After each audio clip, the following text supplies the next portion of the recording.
All right, guys. I know it's been a while, and I've been learning new things, and I've been really focusing on making my ends meet. And I needed some heavy dedication and distraction-free environment in order to do that. So my videos I haven't really uploaded much or done a whole lot. So I'd like to show you what I have learned since my last upload.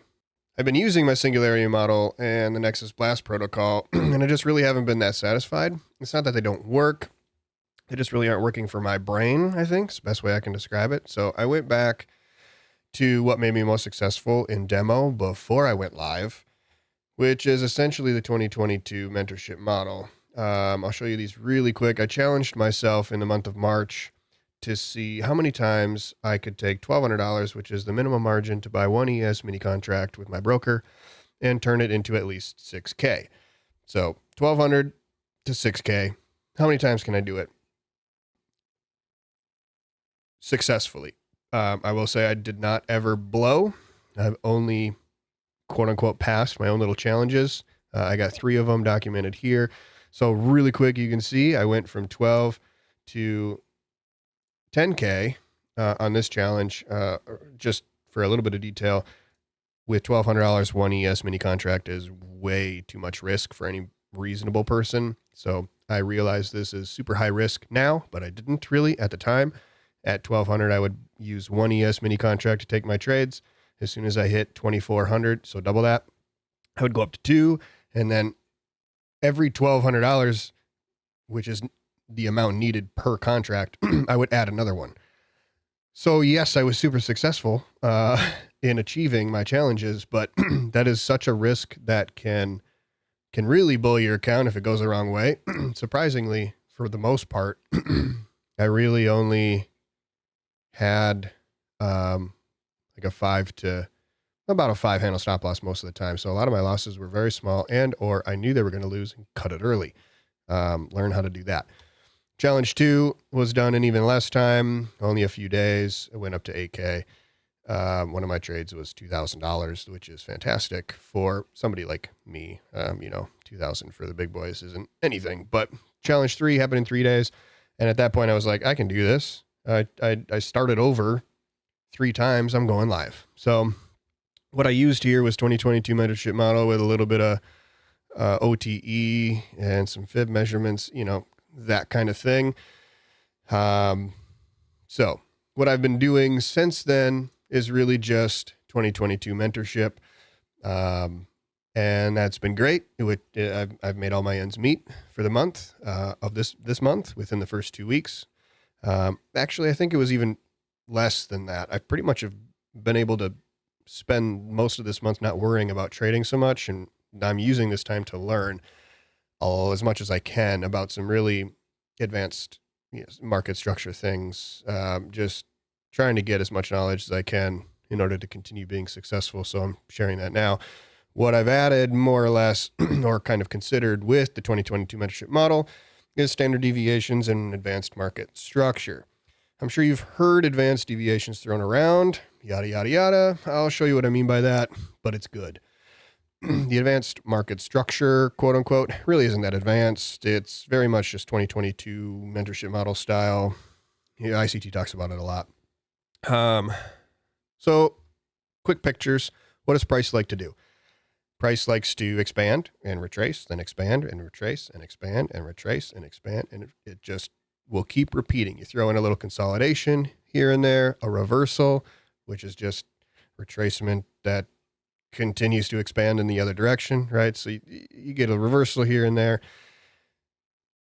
And that's market structure. ICT talks about it a lot. If you haven't seen his 2022 mentorship model, I don't know what you're doing here.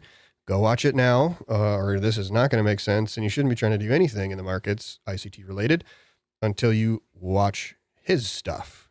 He knows it best, and he will give you everything you need. And then you can start to look at how other people view things once you have your foundation. Anyways, how is this helpful? Understanding this, you'll understand how the market moves. You'll understand when, why, where, how. It'll give you what you need to know what's going on in the market.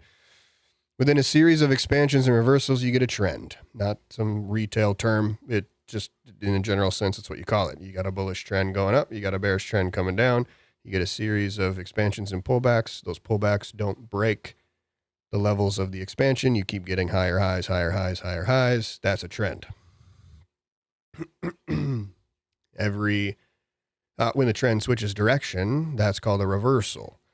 At every reversal point, even if it's just from expansion to retracement, from retracement to expansion, or from bullish trend to bearish trend, reversal, all of those, we'll call them reversal points, I guess, even though they're not really reversals.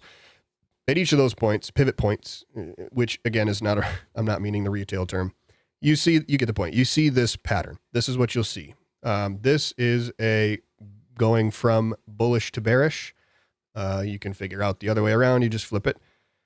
So what you'll see is a high, a low, higher high, lower low, and then a pullback to your entry. I put them up here and anchored them so I see them all the time. For a short, we're looking for a high, a low, higher high, lower low, pull back to our entry, and off you go. For a long, it's a low and then a high and then a lower low and then a higher high. It's exactly the opposite. So this higher high raises liquidity of some kind. Usually it's a wick, at least on a lower time frame, sometimes even on a higher time frame. Your market structure shift is a displacement. It's a body close. It's usually a big candle telling you we're going this way, and then you'll get a retracement to it, ideally at least 50% into a PD array. I like fair value gaps, personally. Any kind of imbalance like that for your entry, and then off you go. So next, to find your trading setup, you're going to want to figure out where price is. Are we poised for a retracement? Are we going to have another expansion? Are we reversing? To do that, you'll have to look at the 1 hour chart. I like the 1 hour chart. Sometimes I use a 15-minute if the 1 hour doesn't quite give me enough detail, but those are my high time frames. And then my lower time frames are 3 and 2 minute. I don't ever look at the 1, don't recommend it. 5 minute is great for a lot of things. It's a little bit too high for me. So if you can find it on the 5 minute though, use the 5 minute. If you can't find it, jump down to the 3. If you see it on the 3 minute, use the 3 minute. Use the highest time frame that you can in order to accomplish what I'm going to tell you. So in most of my cases, it's the 2 minute chart that I found it on. So I'm just going to stick to the 2 minute chart when I show you all the examples. So let's go to the 15 minute just so you can see how I've drawn things. I'm not really cherry picking, but I kind of am. This doesn't happen every day, but this has happened. Let's see, Monday morning, Tuesday, Wednesday morning, and then it's Monday morning, Wednesday morning, and this morning. Those are the ones that I found, the major ones. What you look for on the 1 minute chart is that pattern. You find 1 hour chart. Sorry. You find that pattern on the 1 hour chart first. You can see here, it's not always super crispy clean, but it's there. You get a high, a low, higher high. Sorry. You get a low, a high, lower low, higher high, and then a pullback. Same here, and a pullback. Same here. The pullback in this case is up. I didn't draw that because this is a short. So you got your high, your low, higher high, lower low, pullback, and then takes off. Okay. So we're going to go. I just wanted to show that this happens often, but it's probably not going to happen every day. That's okay. In most cases, like yesterday or today, if you play the cards right, you only need one. Like if you, I'll explain this, but if you left a runner on this, for example, if you have the ability to do that, you capture most of this entire move. I mean, even one contract at what would have been 25 handles is an insane amount of money for most regular working people. For me, that would have paid a ton. I took a trade a little while ago. That was 17 handles, I think. I could barely, 17, 19, something like that. And it paid for everything for my month. My whole month was paid. All my bills, one trade. It wasn't using this Well, actually, it might have been, but I wasn't learning this. So, anyways, to make this short, this is what you're really looking for. You're watching price do this, and you're trying to figure out where are we? So after yesterday morning, we had an expansion. What happens after expansion? Either you're going to get a retracement or a reversal. A bullish expansion is going to be followed by a retracement or a reversal. You might get a little consolidation before something happens, but you just wait for the consolidation. That doesn't really mean anything. In this case, it doesn't really matter which one. You still can get into the trade. Preferably, you don't want to take a short when you're on a bullish trend, and you don't want to take a long when you're on a bearish trend. You do want to try to catch the main direction of price because it's going to be a low resistance run, and it's not gonna be high resistance choppy. It's not going to be a fight for your trade to happen. So if we zoomed way far out, you'll see we're definitely on a clear bearish trend. We had a huge expansion over the last week or so, expansion down. So we had quite a good large retracement that could have turned into a reversal, but it would have had to break this high up here, in my opinion, on the higher time frame, that high, in order to shift market structure properly, and it never did that. In fact, it only came back to 50% level of this price leg, and that's for another video. Came right to it, actually, and reversed right around. So imagine that. So we're still bearish. So we're looking really for bearish moves, but that's not to say this long and this long did not work out very well. It worked out very well. It's not to say that can't happen. So anyways, what I want to look at, I've drawn out how I took the trade this morning. I could go through these other examples, but I'm going to go through this one really quick to keep the video short. So when you see this pattern happen on the 1 hour, you see you're looking for a short because you've expanded bullish and we're bearish overall. You want to look for a high to form, then a low, then a higher high, then a lower low, and then a retracement.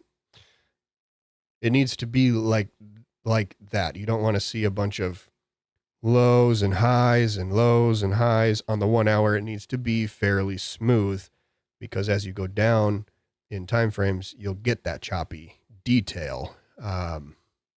You'll see that. So you want it to be pretty clean on the 1 hour for the most part. This one I had to look at the 15-minute to find. That's fine too. Start with those, look around at those time frames, wait for this stuff to happen, this pattern.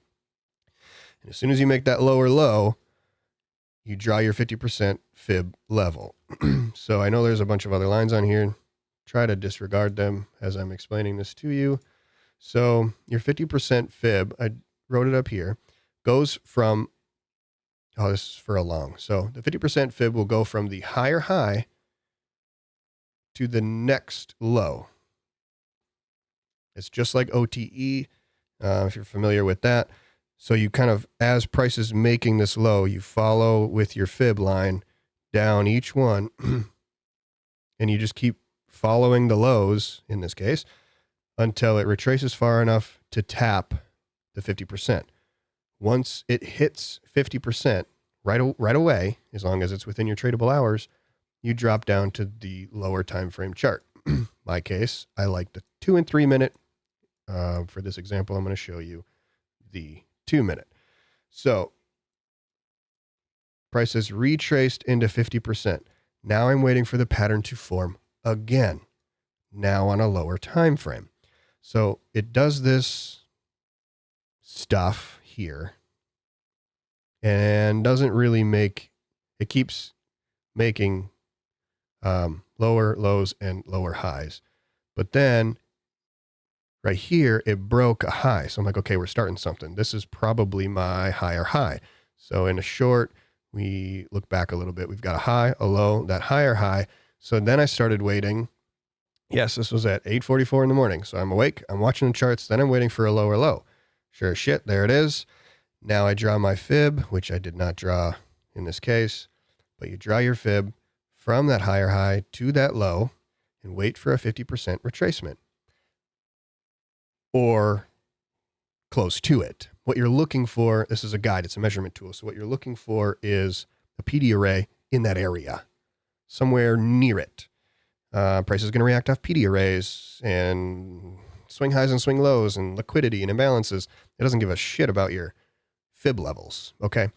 But it's a guide to give you an idea. Yes, there's something behind premium and discount, and price is algorithmic, you know, but it's, you could draw a fib level anywhere off of any swing high. It doesn't matter. What you're looking for is just using it as a guide and find something within price action for price action to react off of. In this case, this fair value gap is right here and I like it. So my entry was here. Minimum 5 handle stop loss. You'll want to set your stop behind, in this case, the higher high, in along behind the lower low, but give it a couple ticks. I promise you, don't put it right to it. Wicks do damage. Bodies tell a story. Say that a million times. Stick it in your head. Give it some breathing room. Half a point, maybe a full point past that high or low, depending on the direction you're going. Or minimum 5 handles. Just give it the breathing room. 5 handles isn't that bad as far as risk is concerned, especially when you're looking at trades like this. Promise you. So I set it to 5. I'm comfortable with that. And then you draw your standard deviations. Standard deviation goes from the higher high to the previous low. Higher high to the previous low, and it draws out all these levels. Pause the screen. Here's my settings. Here's those settings. Does that get it all? Yeah, that gets it all. What you're going to see is a number of things. One, you're going to have the 1 to 1.5, 2 to 2.5, and then 3.5 to 4. These are the only levels you need to worry about. So yes, you're going to have to do this pretty fast, but if you're looking at a 2-3 minute time frame, you've got several minutes to do this, and you don't need all the pretty pictures. I'm just doing this here for you. Between 1 and 1.5, you're going to have, this is a retracement point. And between 2 and a 2.5 is retracement point as well. So you're going to take entry. Price is going to come down to somewhere around this area and retrace. You just don't know how far. Ideally, only a couple of points and then continue on. Sometimes it'll come back to entry. Sometimes it'll come back further. There is a retracement here. No take profits yet. Just a retracement here. Let it do its thing. Don't move to break even yet. Don't do anything. Just know that something is going to happen around the 1 to 1.5 area. We went a little further than that. In this case, everything was, for this trade, was pretty volatile. Like, it had a lot of movement to it, had a lot of momentum to it. So it went a little past these levels. But again, they're just guides. So we do retrace, in this case, basically back to entry, but we respected the fair value gap, which is important. However, wicks wicked up pretty dang far, and they can do some damage. You'll notice that if I line up my horizontal line, if you can see it, it is an equal high, exactly equal to the tick to where I would have put my stop loss had I put it right on this high. Spreads will get you. They will tag you out of that trade. Promise you. Give it a tick or two. One tick could have saved this whole trade, and you would have beat yourself up for it. I'm telling you, just give it a little bit extra space. Just a little bit.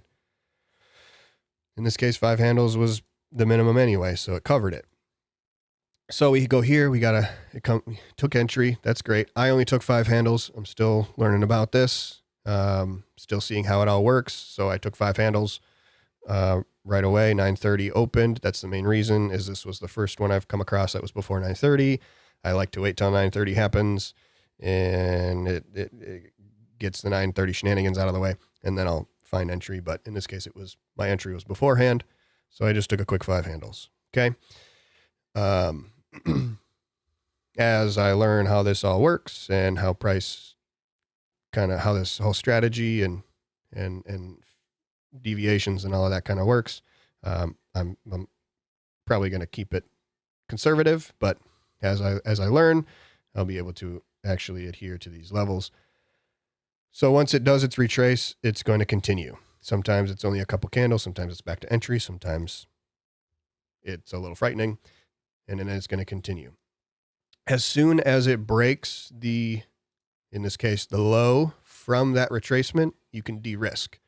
So it came all the way down here, broke this level. I would have moved to a zero stop loss, break even, whatever, a couple of points to make up for fees. That's it. Just leave it there. Either it goes or it doesn't. Don't quite, actually, I'll get to that later. Just go to break even. Okay. And then at the 2 to 2.5-ish level is where your first take profit is going to be, if you can do so, or you can close the trade out entirely if you only have one. It's up to you, but that's kind of the first take profit area. What you're going to want to look for is look left, somewhere over here, price action further that way, to find a PD array that aligns with this area somewhere. Price is going to want to go from liquidity, taking buy stops or sell stops at swing levels as fuel, and they're going to want to go to imbalances and put that liquidity in those imbalances and fill them. That's how price moves, from liquidity to an imbalance. Sometimes when it goes to an imbalance, it takes liquidity along the way, and so it'll reverse off of an imbalance, but it's because it grabbed liquidity somewhere as well, okay? So targets primarily are imbalances. Fuel for the initiation of the move is usually a liquidity level, swing highs, lows, order blocks, other stuff. That's pretty much all I use. Swing highs and lows and imbalances. Simple as that. Keep it simple. Find something left that is around this area to take your first take profit at. Don't just set it to 2 or 2.5. Your fib levels don't matter. Find something in price action for price action to react off of. Cool. It can also retrace from here as well. Usually not nearly as far. Not nearly as far. But you're going to get a little retracement there. This was our little retracement that I would have considered to be in this area. Again, everything was just a little bit off because it had such momentum this morning. It wanted to go down like really bad. Okay. Little bit of retracement here. Not a big deal. It continues. 3.5 to 4.5 is the end. That's it. If you want to leave, if you're trading micros maybe, and you want to leave a runner after that, single contract, whatever you decide. But that's where I would totally close whatever I got going on. Somewhere, again, a PD array from price action to the left, within this area, as a target. And that's where I would close it. In this case, I just went to the 4 level for the sake of the video. So that's it. Keep these notes in mind, write them down. I like to write these down because then it's easier to see. You want to see a retracement close to 50%. It's okay if it doesn't quite get there. I have some other examples where it didn't, and I'll have to show those in a different video. But that's basically it. Start on the higher time frames, wait for this pattern to form, whichever direction it happens to be, what you're looking for. And as soon as it retraces or pulls back, as soon as it pulls back to 50%, you immediately drop down to your lower time frame and look for the pattern to happen again. And then when it comes back to 50%, find somewhere to take entry and factor the rest, factor the rest out, find your targets, et cetera, et cetera. So I'm pretty sure that's about all I wanted to really cover. Again, I can go through and have another video that shows several examples of this. I'll just go back. I'm not really going to cherry pick it necessarily. I'll just go back to, like yesterday morning had one, Wednesday morning had one. I don't know. I could look at Tuesday was a bearish day. I can see if anything was there to get this little guy, but it's starting to move bullish. So you want to, as it starts to make these higher highs and higher lows, you don't necessarily want to take a short yet. So nonetheless, that's kind of what I've been looking at. What's really, really nice as well is when you see like this reversal down here, did it interact with a higher time frame PD array? Is there a daily fair value gap, an hourly fair value gap? Is there something in here that it filled and then started to move the other way? What about here? Was there something here on the daily level, weekly level? On the hourly, it doesn't really look like it. Maybe consequent encroachment of this wick.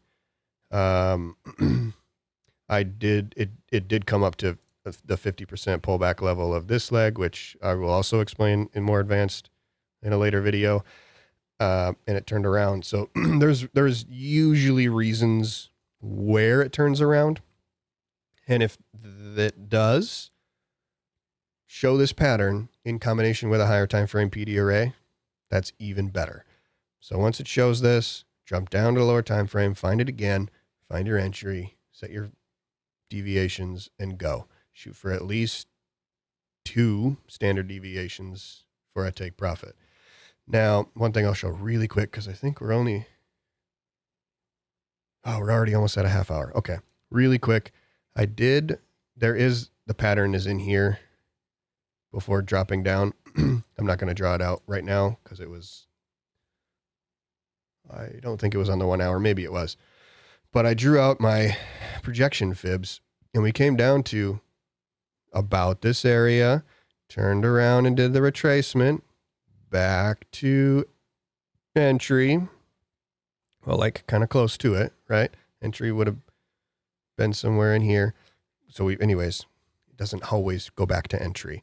But we came out to here, we retraced a little, and now we're expanding again.